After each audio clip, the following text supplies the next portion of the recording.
more gulay para mas healthy.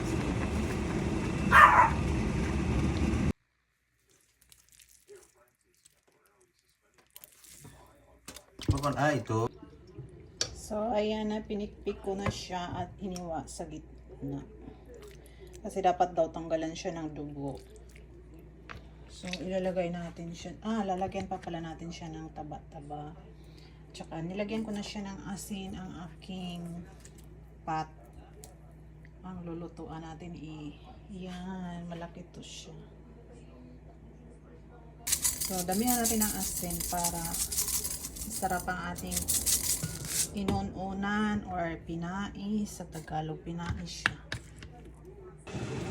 Ayan guys, nagbalad ako ng kalabasa kasi gagataan ko yung aking isda na tulingan. So, ayan na siya.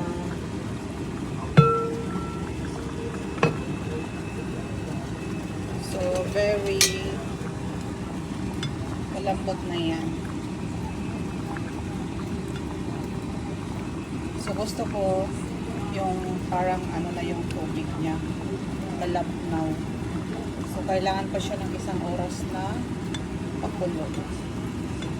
Pero pwede na siya. Pwede na. Itong isa, gagataan ko siya or dalawa. Mga ilang piraso ba ito lang yung laman niya. Malaki ito siya eh. 3 palapag ko, di mga 2, 4, 6, 8, mga 11. So, ayan na, yummy. Ayan na, kumukulo na ang ating ulam. Isang kulo lang, okay na siya. Kulay naman, ginataang tulingan. So, ilulugog lang natin itong sibuchi or spinach.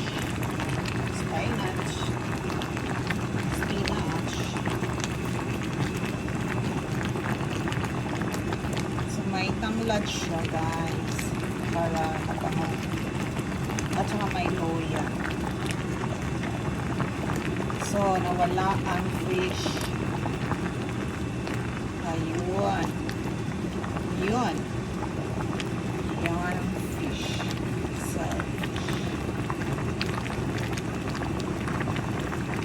So ready to eat.